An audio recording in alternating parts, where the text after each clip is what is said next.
Avant toute chose, tous les éléments mis en avant dans cette vidéo ne sont que spéculations. Nous ne pensons en aucun cas avoir la vérité absolue sur les intentions et les volontés de l'auteur concernant son œuvre. Ainsi, toutes les théories que nous allons formuler ne sont que spéculatives, elles tendent à se rapprocher d'une forme de synthèse des volontés que nous avons compris de l'œuvre, mais elles peuvent très bien s'avérer totalement en désaccord avec celles que l'auteur voulait faire passer. Ainsi, pour ne pas voir uniquement le film sous l'avis que nous en donnerons dans la suite, c'est-à-dire au travers de nos yeux, nous vous invitons à le regarder par vous-même afin de vous forger votre propre avis et vos propres théories le concernant.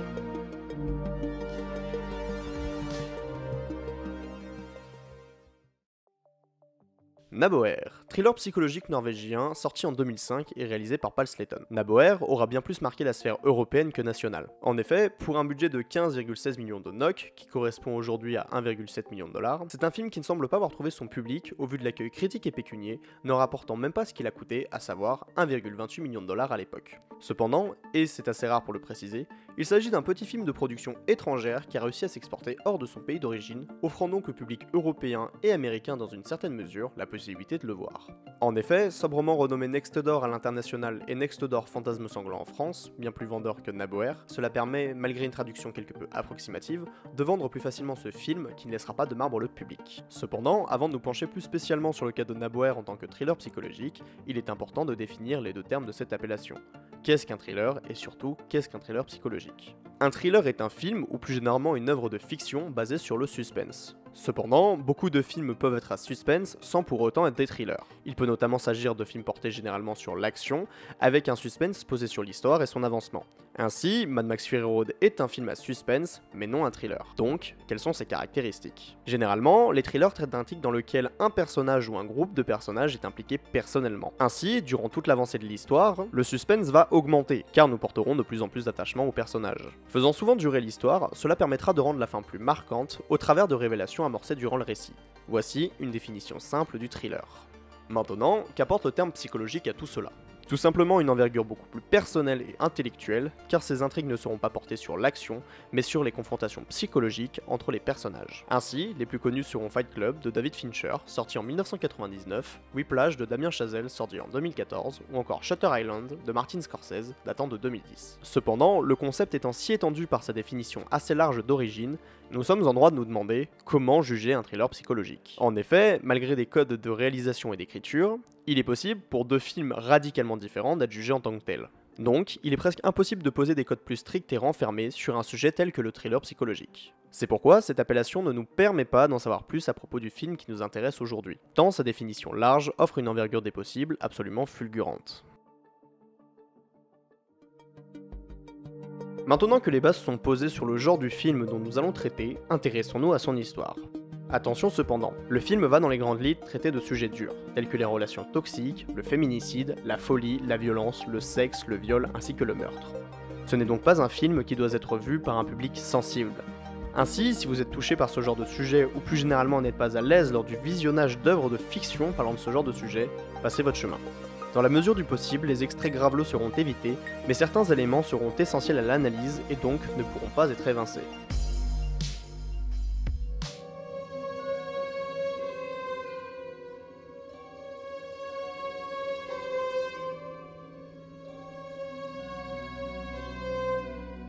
Le film s'ouvre sur un plan large d'une voiture en train de se garer. À l'intérieur se trouve Ingrid, interprétée par Anna Bashwig. Cette dernière se rend dans l'appartement de John, joué par Christopher Jonner, son ancien petit ami, afin de récupérer ses affaires. Tandis qu'une discussion gênante s'amorce et une ambiance pesante s'abat sur la scène, celle-ci est brutalement coupée, au cœur de l'action, afin de lancer le générique, dès lors où John et Ingrid montent graduellement le ton. Le générique, quant à lui, est simpliste, un simple travelling avant dans un couloir où, sur le sol, se trouvent des vêtements, sous le thème principal du film, musique magnifiquement lugubre au violon avec quelques notes de piano.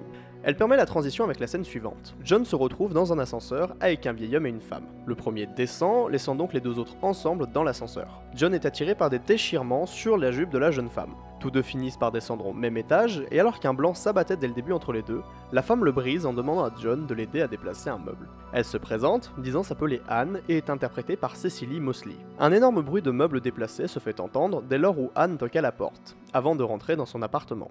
John la suit et découvre un lieu de vie sinistre, entre réserves de nourriture et meubles entreposés n'importe où. Il fait ensuite la connaissance de son autre voisine, Kim, jouée par Julia Schacht. Oppressé par la rencontre avec ces deux dernières, John rentrera chez lui, où il se perdra dans ses souvenirs avec Ingrid. Très rapidement, il sera de nouveau dérangé par Anne, lui demandant cette fois-ci de surveiller sa sœur pendant qu'elle se rendra de son côté à la pharmacie. Refusant d'abord, Anne le convainc en parlant de l'agression dont cette dernière a été victime. John se retrouve donc dans l'appartement avec Kim, engageant une conversation plutôt lugubre dans une pièce fermée, concernant une histoire de viol organisé par des inconnus rentrés de force dans son appartement. Dans un jeu de séduction aussi malsain que dérangeant, Kim et John couchent ensemble, s'assénant mutuellement des coups violents au visage, sous une musique très aiguë au violon, assistant parfaitement cette scène macabre. John rentre chez lui, recouvert de sang. Effaré par ce qu'il voit dans le miroir, il pleure devant son reflet avant de se nettoyer, et prenant une douche. Le lendemain, il se rend au travail et pense pendant le trajet à la situation de la veille, marquée par les blessures sur ses mains. On fait la rencontre de son collègue de travail, Peter, joué par Øystein Martinsen, qui lui demande comment il a eu ces marques sur son visage. John esquive la conversation et se surcharge de travail en acceptant le surplus de dossiers demandé par son supérieur. Le soir venu, il retourne chez lui et entend au travers du mur des bruits venant de l'appartement d'à côté. Il passe par la suite un appel afin d'avoir le numéro de téléphone de ses voisines. Cependant, la réponse au bout du fil est sans attente, il n'y a pas d'autre numéro que le sien dans cet étage de son immeuble. Il appelle par la suite Ingrid, tombant directement sur son répondeur. Il se remémore ce qui s'est passé durant la scène d'introduction, directement après ce qui avait été coupé. On y apprend que John était un petit copain violent, sexuellement excité par les violences physiques dont était victime sa petite amie. Un détail choque cependant. La même histoire est racontée de nouveau,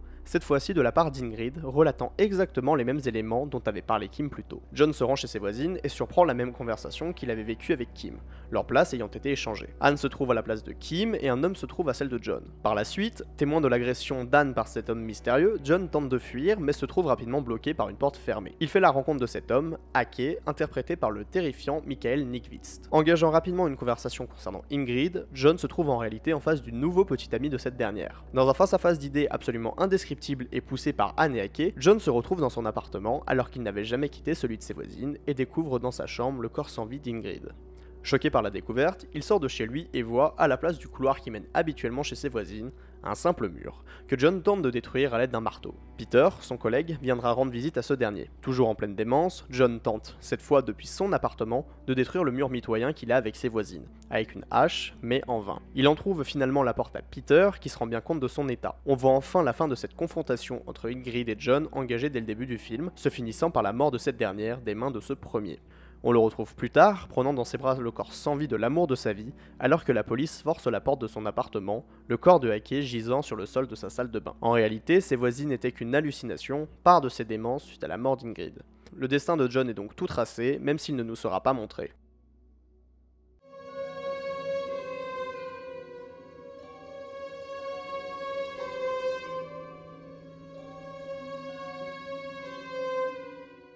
Malgré un film assez court avec une durée avoisinant les 70 minutes, c'est un métrage très riche et dense en informations qu'il fut difficile de résumer en quelques minutes. C'est un film à atmosphère plus qu'à action. Ainsi, il fallait s'attarder sur beaucoup d'éléments pour que vous puissiez comprendre la suite de l'analyse, mais aussi en supprimer pour ne pas faire une vidéo aussi longue que le film lui-même. Bien qu'une bonne partie du film soit exclusivement en huis clos, c'est-à-dire enfermé dans un endroit où l'on ne peut pas voir l'extérieur, le réalisateur a réussi à ne pas rendre son œuvre trop longue et verbeuse. Pour cela, il écopera d'un film en deçà dans la moyenne, pouvant donc s'attarder sur des scènes atmosphériques, presque sans dialogue, pour se centrer sur le personnage principal et les interactions qu'il a avec lui-même, sans pour autant nous faire perdre le rythme.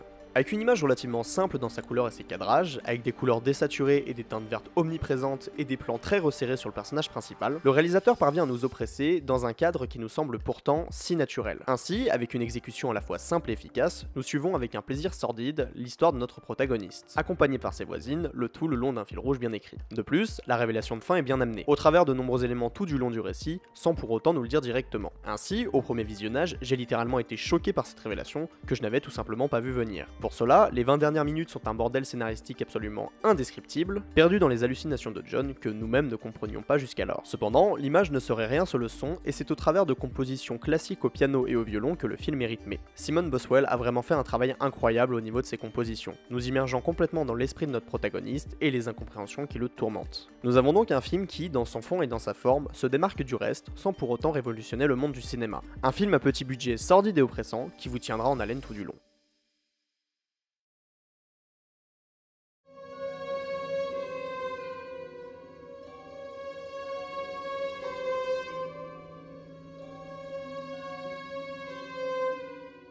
Malgré son aspect simpliste, Naboer est un film d'auteur bien écrit, basé sur le principe du foreshadowing, aussi appelé la préfiguration. Consistant en des éléments au premier abord anodins, qui par la suite du récit ont une importance cruciale, le foreshadowing est un type de narration très souvent utilisé dans les médias aujourd'hui. Ainsi, peut se trouver comme exemple d'œuvre basant son récit sur un bon foreshadowing, Shingeki no Kyojin, écrit par Hajime Isayama. En effet, dans l'attaque des titans, chaque révélation, quelle qu'elle soit, est explicite, c'est-à-dire exprimée directement, mais mise en avant par des éléments implicites dont on ne comprend pas directement le sens et dont ceux-ci seront compris par la suite. Mais ce n'est pas tout. Au-delà de tout cela, le film se base sur un parallèle simple mais efficace. Le rêve reflète la réalité. En effet, de par un effet miroir entre la réalité et l'hallucination dont notre personnage est victime, saupoudré d'une réalisation virtuose, nous sommes complètement perdus entre le rêve et la réalité. Malgré tout, cela n'a pas été laissé au hasard. Au vu des éléments mis en avant dans le film, notamment les multiples vêtements déchirés de Anne, les discussions miroirs, ou bien encore les décors tout simplement calqués les uns sur les autres pour deux appartements qui sont censés être si différents, ce film tend à nous faire comprendre la vérité derrière son propos. Ainsi, si la réalisation, les dialogues et les décors tendent à nous faire comprendre ce parallèle, il en est aussi le cas au niveau des personnages et des interactions qu'ils ont avec John.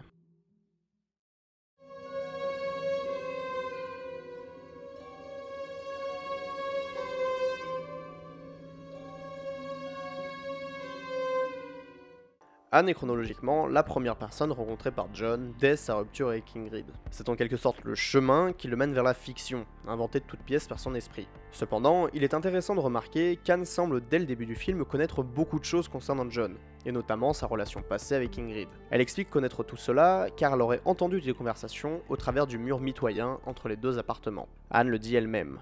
Leiligheta di ligger vegg i vegg.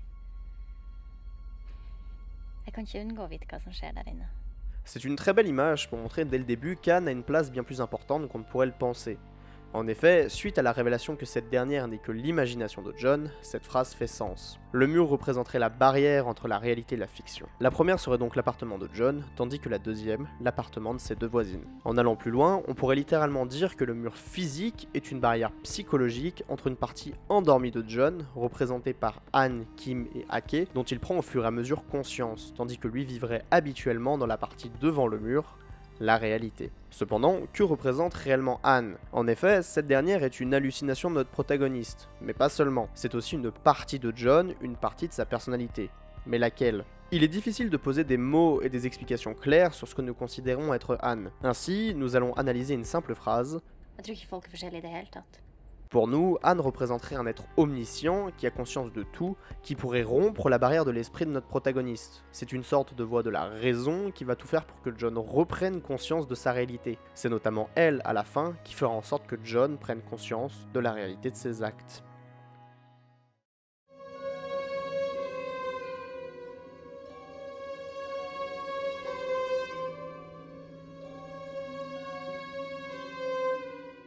Kim est la deuxième voisine de John.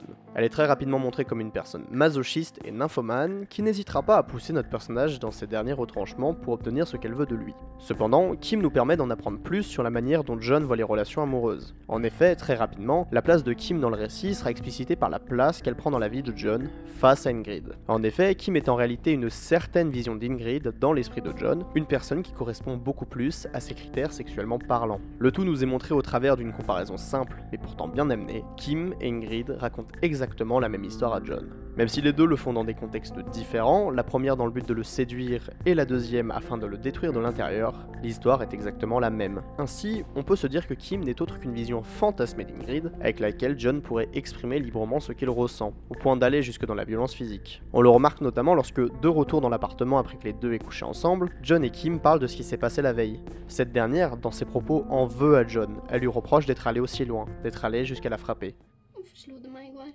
Cependant, dans ces actes, nous avons une réaction complètement contradictoire. Effectivement, Kim va directement après l'avoir blâmé se rapprocher de lui, de son cou, et va poser sa main sur son entrejambe, comme si elle voulait avoir une relation sexuelle avec lui de nouveau. C'est là que nous comprenons que son personnage n'est pas logique, qu'il ne s'agit pas d'un humain normal. Dans l'esprit de John, il est normal que la logique ne soit pas de rigueur, car même si, dans la diégèse de l'histoire, il considère que ce sont de véritables personnes, ce ne sont en réalité que des créations de son esprit. Création d'un esprit emprunt à la folie, permettant donc la contradiction.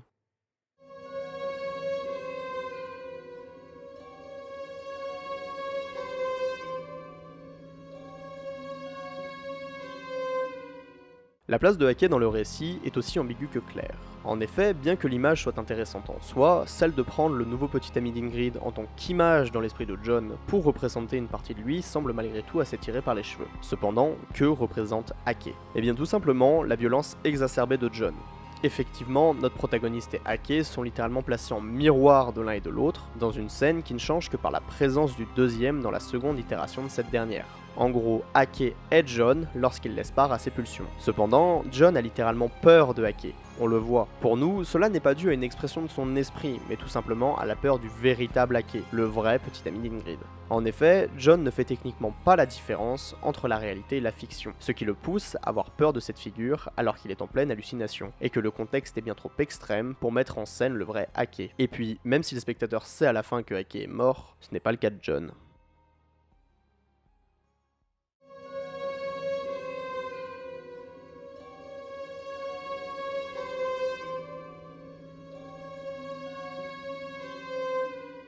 Le lien direct entre tous les personnages représentant l'esprit de John n'est autre que la cloison qu'ils imposent à ce dernier. En effet, tous ont la possibilité de coincer John dans l'appartement d'à côté. Anne verrouille la porte au travers de l'armoire qu'elle demande à John de déposer devant la porte, Kim verrouille la porte, littéralement, l'empêchant de sortir, afin d'attirer John au cœur de l'appartement, et Hake possède les clés qui permettent de sortir de ce susdit appartement. Cependant, ce lieu de vie est un véritable escape game, que l'on peut directement rapprocher au subconscient de notre personnage. L'appartement part dans tous les sens, menant sur des couloirs interminables, nous faisons nous dire qu'un tel espace ne peut techniquement pas exister dans la diégèse de la fiction. Ainsi, l'aspect labyrinthique de cet appartement représente le subconscient de notre personnage qui doit non pas partir de l'appartement, mais quitter cette partie irréelle inventée de toutes pièces par son esprit. Cependant, ce n'est pas uniquement dans la diégèse que ce film nous offre un véritable escape game. Tout comme le personnage qui doit faire face à ses propres épreuves, nous, les spectateurs, devons aussi réfléchir à la manière dont le film est construit pour comprendre son véritable sens. Plus clairement, ce film est aussi un escape game dans le sens où nous devons replacer les scènes dans le bon sens afin de comprendre l'histoire et sa chronologie. Or, comme celle-ci est de l'interprétation de chacun, nous allons mettre en avant la chronologie qui nous est personnellement la plus cohérente.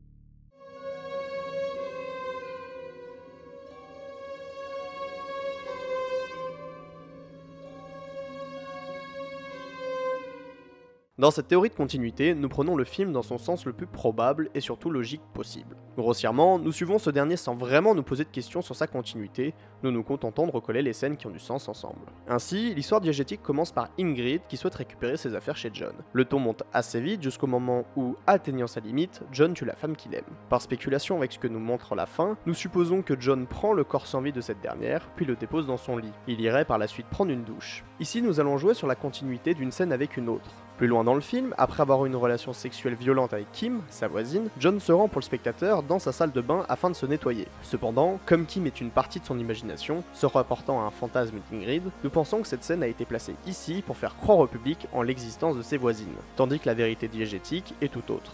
En effet, le moment où John serait effaré par ce qu'il voit dans le miroir n'est autre que la continuité directe de la scène où il tue Ingrid, expliquant sa réaction. Par la suite, Hake, le nouveau petit ami d'Ingrid, se rend dans l'appartement et se fait tuer par John d'un coup de marteau dans la tête. Il serait ensuite déplacé dans la salle de bain. Diégétiquement, nous pensons que la rencontre avec ses voisines aurait lieu le lendemain, alors que John rentre du travail. Il rencontrerait Anne dans l'ascenseur et commencerait à développer une fascination sordide pour ses voisines, ne se rendant pas compte que ce sont des hallucinations, faisant barrage à l'horreur de ses actes passés. Par la suite, dans la même journée, il coucherait avec Kim, ce que nous considérons être comme une relation nécrophile. Au travers de cette hallucination, il coucherait avec le cadavre de Ingrid, expliquant les ecchymoses sur cette dernière lors de la révélation de son cadavre. En effet, durant la scène finale, il n'est pas montré que John ne frappe frappe Ingrid, mais seulement l'étrangle. Le lendemain, il irait au travail avec des égratignures aux mains et des marques au visage, non pas dues à la scène précédente avec Kim, comme montré, mais à la confrontation avec Ingrid. Rentrant chez lui, il retourne voir ses voisines, car semblant se plaire dans ce qu'il vit dans son subconscient. Il comprend finalement, au travers de révélations, ce qui s'est réellement passé. Puis, alors que l'on voyait dès lors le film au travers des yeux de John, la fin nous offre une vision complètement objective sur la folie inconsciente de la part de notre protagoniste. Son collègue de travail vient lui rendre visite, et alors qu'il se rend compte de son état, prévient la police. Nous voyons enfin John hors d'une vision biaisée par son esprit, se couchant entre fientes et déchets, proche du corps sans vie de la personne qu'il aime.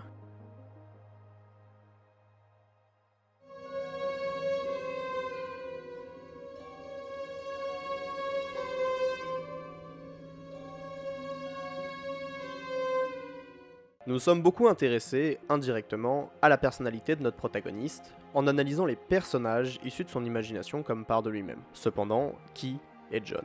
Car malgré tout le développement dont nous avons fait preuve concernant les autres personnages, nous n'avons rien à dire sur John au premier abord. En effet, il n'a aucune personnalité, n'aime rien, n'a aucune passion, et n'est que cloisonné pendant 70 minutes avec son esprit comme seul contact. De même, lorsque l'on sort de ce cloisonnement, de cette prison de son esprit, et que John parle avec, par exemple, un de ses collègues, ce ne sont que des relations sommaires dont rien ne découle, hormis le seul point qu'ils ont en commun, le travail. Malgré tout, cela rend le personnage de John d'autant plus fascinant, car il est la métaphore d'une belle image, tout cela peut arriver à n'importe qui. En effet, en définissant le moins possible sa personnalité, en ne lui donnant aucun contact probant avec des personnes extérieures, ou bien encore en ne lui faisant faire aucune activité qui lui plaît, il est possible de s'attacher à lui, tant rien ne peut le faire différer de quelqu'un. Anne le dit elle-même. Du har ikke mulighet noen gang. Skal du noe annet? Et la réponse de John est simpliste, et pourtant lourde de sens. Nei, jeg bare tenkte John est littéralement une poupée, que le public bourre lui-même avec le coton de ses propres idées. Développé indirectement par les réflexions dont il fait preuve, montrées par ses voisines avec qui il parle, mais dont la seule personnalité, en dehors de son esprit, est la relation qu'il a eue avec Ingrid. C'est le seul trait de sa personnalité vraiment marqué dans l'œuvre, et le fait de perdre cette partie de lui-même le rend littéralement fou. Ainsi, dans son caractère hors de la relation avec Ingrid, John ne nous est pas du tout développé, car c'est la place d'une personne qui lui est chère qui est importante ici. Cependant, si John n'avait rien à dire concernant cette relation, le film se montrerait comme peu intéressant, tant les dilemmes intérieurs sont le centre névralgique de Naboer. Ainsi, toutes les fois où l'on voit John exprimer son mécontentement, sa colère par moments, c'est toujours en rapport avec le sexe, duquel découle la violence. C'est le point qui fait sa personnalité. Sa vision des relations humaines est différente de la morale populaire.